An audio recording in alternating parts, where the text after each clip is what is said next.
Hi, my name's Mike. I've been living in France for the last 15 years, and I sort of came to the conclusion that I don't actually know all of the ins and outs of wine and food, certainly in my region, which is Gironde in the southwest of France. We live close to Bordeaux. Obviously, when we say Bordeaux, we think of wine. And today we've come out to Château Civrac to meet a couple of expats also, Alex and Grace, who have moved here a few years ago.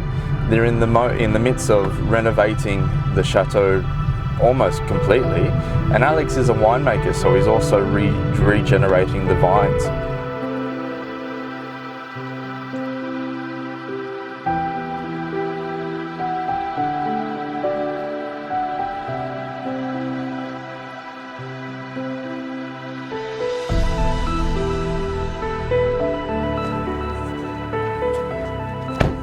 Hey Alex. Hi. Hi, nice to meet you. Nice to meet you. Yeah. How are you doing? Very good, thanks. Thanks for inviting me out. No, welcome to the Château Civrac. Excellent. The place looks really nice. I bet you've put a lot of work into this. We sure have. The place was almost falling apart when we took over about 3 years ago.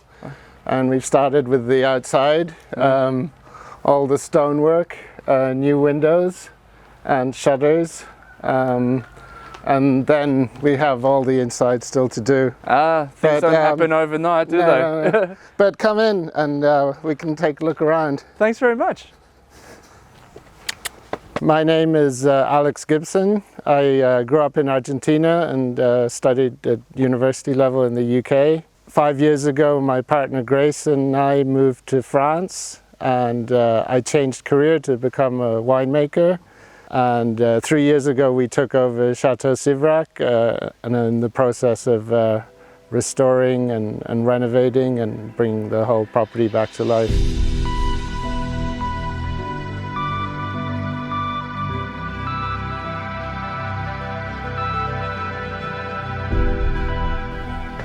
Okay, so yeah, the cellar is very busy at the moment because we're getting ready for the harvest in a couple of weeks. Okay. And because I keep my wine, I do a blend of barrel and tank Show us that. wine for my main blend. Okay. The barrel part stays in the barrel for 12 months. So then I'm bottling just before the harvest. Okay. So I have all my bottles here ready to be transported out, and then we'll be getting ready for the harvest. So it's a very busy time right now. When did you do these? When did you do the bottling for these? About a week ago. How was that? So yeah, it was busy. I had some help, and we get a machine that comes in that I rent, but I do the bottling myself. Oh, wow. With a couple of friends, and all day long we're putting bottles in on one side and stacking them into the crates on the other side. You have to be careful not to get RSI. Yeah. So the cellar itself it's nice, you know. It's manageable, I should imagine. Yeah. So what work have you done in the cellar from when you arrived? So the cellar was actually pretty functional when we took over the place, unlike the house. It was working, but I needed extra space because I wanted to do unique things like with the amphoras and with the barrels. So I needed to free up some space, so I cut open these old tanks. The cellar was originally built for a 20-hectare property, which is more than twice what I have. And they did a lot of bulk wine, which is what I don't do. So I didn't need these massive tanks. I needed the space, so I had someone cut the face off them. And it creates these nice little alcoves that help keep the temperature steady as well for the barrels that are inside. Yeah, no, it's really interesting. You can see like how it used to be. The wall used to go directly up here, and they used to feed things in directly from there. And you can even see the old deposits that I've been in the process of cleaning off. I like it because it shows like the history of the shade itself. but different wine has different purposes and different needs, right? And they recommended that I don't remove the whole thing because they don't know if it might actually be holding up the building. Structurally, it's a good idea to keep it. Yeah. But it's good to have the storage space above as well, and it does create a nice little room for my barrels. Yeah, and talk to me about like your barrels and these things here. If you can actually have a look inside this tank, and you'll see it's started to ferment. You can probably smell, and you can see the little bubbles going. Don't lean in too far because it's carbon dioxide. You might pass out. It's not going to be healthy. But we're happy to see it bubbling away. Okay. And then the carbon dioxide forms a layer on top, and it protects it from oxidizing. So we just leave it. How long do you leave that there? Every day we measure the density and the temperature. If the temperature gets too high, we cool it down a bit. We try to keep the fermentation going gently to extract all the aromas. Yeah, to not force it. Yeah. And with the density, we can tell when the fermentation's petering out and there's hardly any sugar left. Okay. And then we keep it protected. We lower the lid. How do you cool it? You mentioned that you have to cool it. Normally, with a bigger tank, it might have a jacket, and you use a cooling system. Okay. In a small volume like this, you tip a little dry ice in. Oh, really? And the dry ice, of course, is frozen nitrogen, so that just turns into gas and leaves. Okay. Hence why not to put my head in there. Yeah, it doesn't leave anything behind. You can put ice in there because then you'd end up with watery wine. Well, you don't want that. Yeah. And this is where we do most of our fermentation and some of our aging as well. Can we open it up? Yeah. And you can see in the back there's a coil that where either hot or cold water circulates. Which is connected to your system. Yeah. Okay. And that'll, if it happens to be cold or we're harvesting late in the year, you need to boost it a little bit to get the fermentation going. Okay. In the old days, they used to light fires under the tank, which is why we have these spaces. Can we see that? But so we could imagine that they used to stock wood in here. Yeah, they just light a little fire to underneath. keep all of the product here warmer. Yeah. Okay.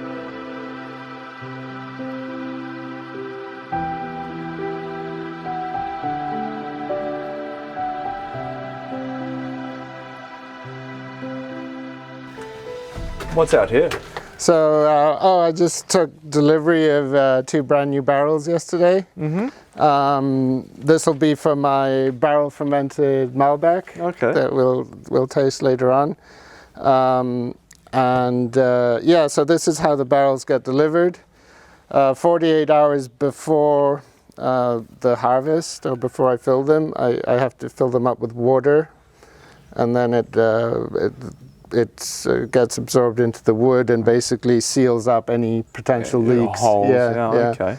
But no, these barrels will be ready to Where are for they use. sourced from? It's French oak. Okay. I'm not exactly sure, but it's a French forest, and the cooperage is between here and Cognac. So so it's still regional. Yeah, it's a local business, and the cooper will actually come out to seal the barrel. Wow. On the harvest day, because I have to take these rings off. It is open. It's delivered open when it's for integral fermentation. The lid will just come straight off, so that I can put the fruit inside. But then, of course, it has to be resealed. And then he comes along and then seals it for you. Yeah, and that's a specialist job. Like, some people try and do it, but it's a really, really tricky job. You don't want a leaky barrel. Definitely not. Yeah. How many wine varieties do you produce? I have 4 grape varieties. What are they? It's mostly it's Merlot, as in a lot of Bordeaux. I have some Cabernet Sauvignon, Cabernet Franc, and Malbec. Okay. So it's the 4 red varieties that are actually allowed in this particular region. Because obviously within this appellation, you're restricted, for want of a better word, of what you can produce? Yes, exactly. So there's those 4 reds, and then there's a couple of whites, and I do plan eventually to plant some white. Yeah. And you can, of course, plant whatever variety you choose. You just couldn't label it Côte de Bourg or a Bordeaux.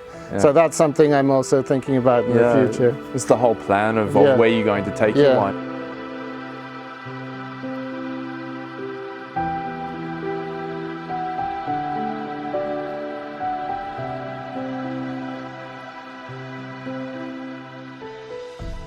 Of your bottles here, what have we got? So this is from first year, from 2019. We made a sparkling that we do every year, and our intention was that this would be served in the cafe. Grace's Cafe, right? Grace's Cafe, Cafe Rio. Yeah. They didn't quite sell out, unfortunately, because of COVID and all of that, but that's fine. They'll be good for another year. This is white sparkling, Blanc de Noir, because it's made from red grapes. It's made from Cabernet Franc and Cabernet Sauvignon. Okay. So it's pressed directly, and we take all the we remove all the color. So it's just as in champagne. The champagne is also often made from red grapes. So when would be the best time to be drinking it? What would you drink it? Are we looking for an aperitif or something after dinner, or? This was originally, we were hoping it would go with the bottomless brunch that hasn't quite taken off yet.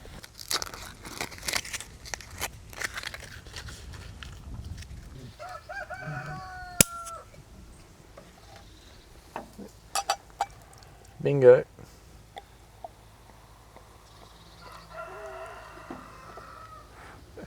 So as you can see, it's very clear in color, and it's also brut, what we call a brut nature. You'll find it quite dry on the palate because there's no added sugar afterwards. Often there's a little dose of sugar added right at the end. Cheers. So, cheers.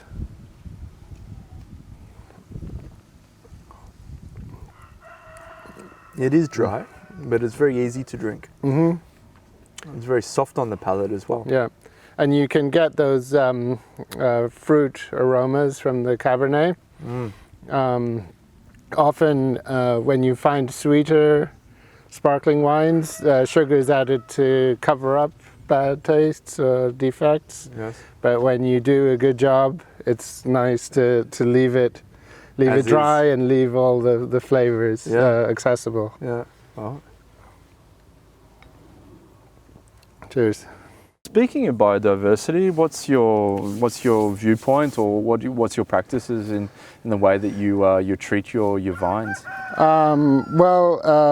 Year one, when we took over, we had to sort of use the equipment we had and continue the practices, which was using herbicide to control the weeds. Using all conventional products for spraying against fungal diseases and so forth. The second year I decommissioned the sprayer that we use for herbicides. Why is that? Because it is really quite a nasty product, glyphosate. It's dangerous to work with. I also personally, I have a history of cancer in my family, so it was almost an emotional thing that I did not want to be touching this product. But it was a bit of a rash decision because I destroyed my machine before I had an alternative. And that cost me a little bit this year because I didn't have the replacement machine ready in time, and that's why you can see it's a little bit overgrown between the vines. But I will be definitely in good shape for next year. We have a machine that it's a bit of a challenge to take the weeds out underneath the vine row, because it has to be a machine that comes in and out. Okay. And working along on the lines of doing things manually, you were saying that your harvesting is done by hand? We do harvest by hand. We're a small property, and we have four different varieties of red grapes, which reach the perfect maturity at different days or different dates within a 3-week window.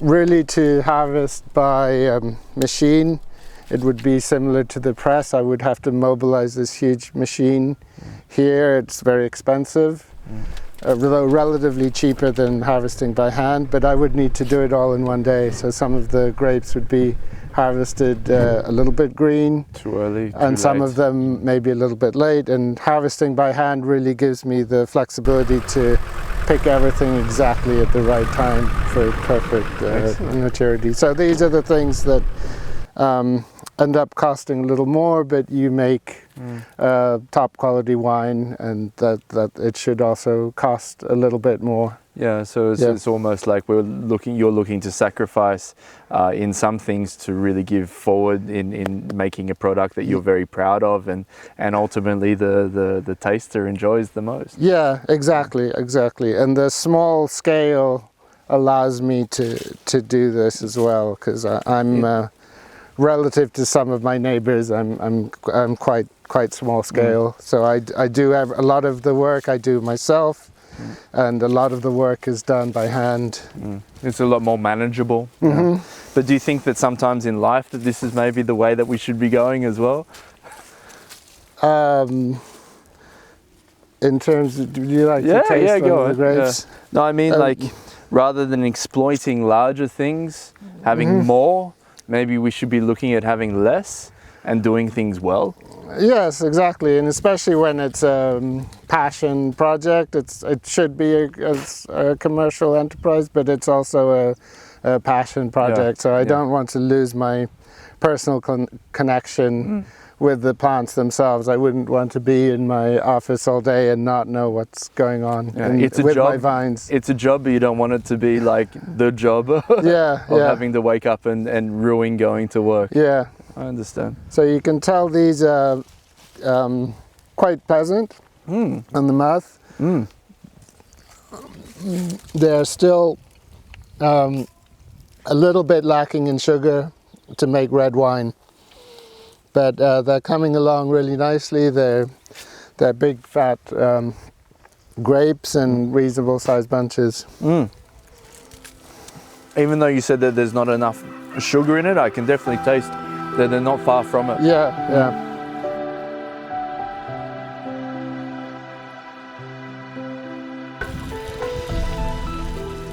So, outdoor kitchen. You lived in Australia for a while, didn't you? Yeah, I lived in Australia for about 5 years. Yeah. What was the choice, or why'd you go there?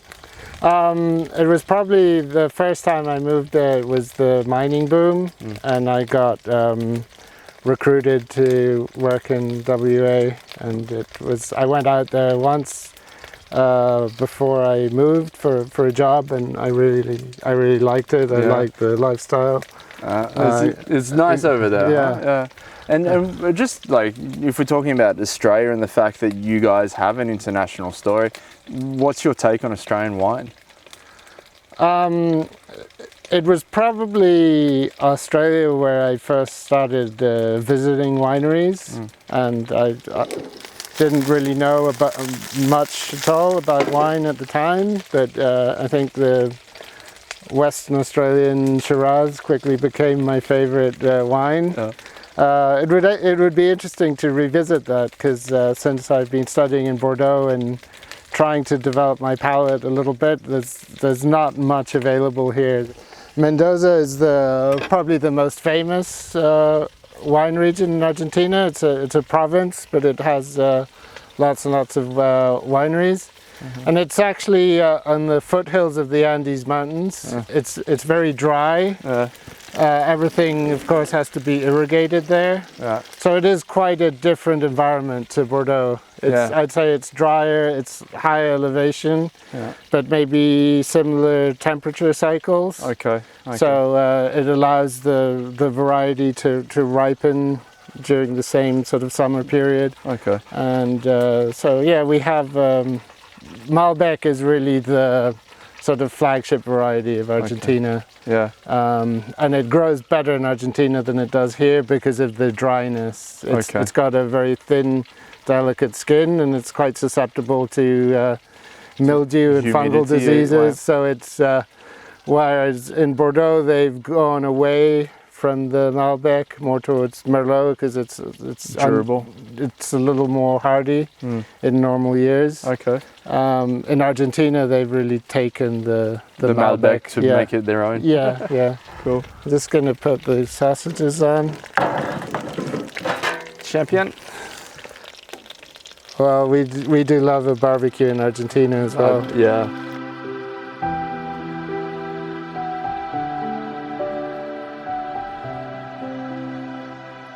I'm Grace Lohan. I'm originally from Ireland. I moved to Bordeaux almost 5 years ago with my partner Alex. Around the same time he took over the winery, I started my own business in Bordeaux Centre. It's an Irish influenced cafe called Cafe Herit.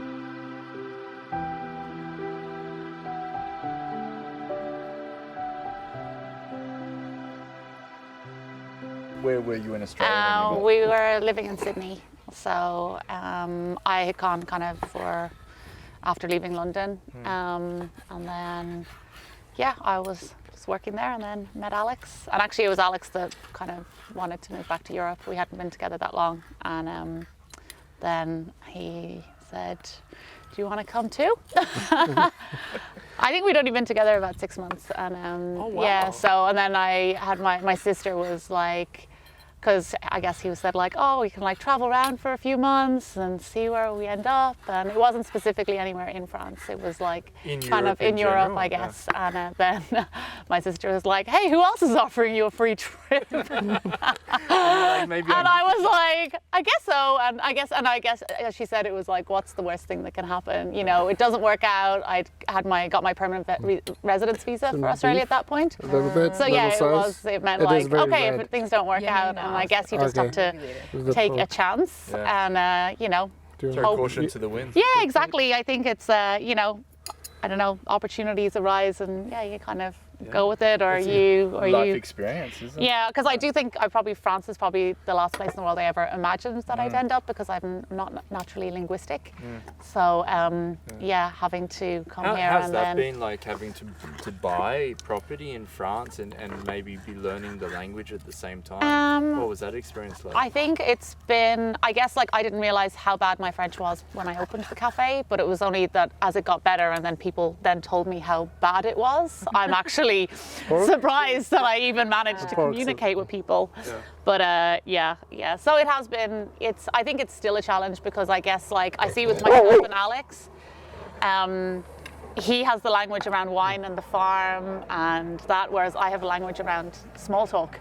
So but outside of that I'm like, oh no, I don't have the vocabulary for this. I'm just gonna speak in English again. It can be a daunting experience though, isn't it? You really have to put like your ego aside, and you really have to suck it up and say, well, you know what? I'm learning. Growing up in Argentina, like, did you have Spanish and French and English all under your belt? I spoke English at home with my parents and Spanish outside, so I was truly bilingual. I think we might have learned a few words in French at school, but I can't really remember. I thought I had some basic French before we moved here, because I'd done some classes, but I realized it was much more difficult than I thought. And little by little I've been progressing. I did start my university program in an international program where it was all in English, so my French started getting worse, and the second year I transferred into a French program. I had just barely enough French to get into a French program, and that was a challenge, but it really helped me. And Grace felt it would be an unfair advantage for me to speak the language fluently and not her. So that influenced our decision to set up in France. So I'm all about fairness. We both don't understand.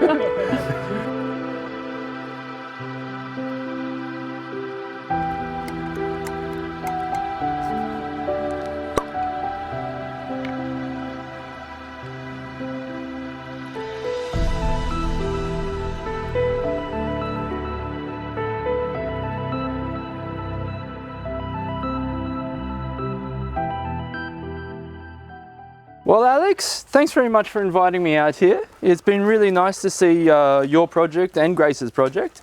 I really like what you've done with the place, and most of all, I really like the fact that people are coming to this region and trying to do something different with winemaking. So thanks very much for inviting me. you're very welcome. I hope you enjoyed your brief visit and the taste of the wines we had.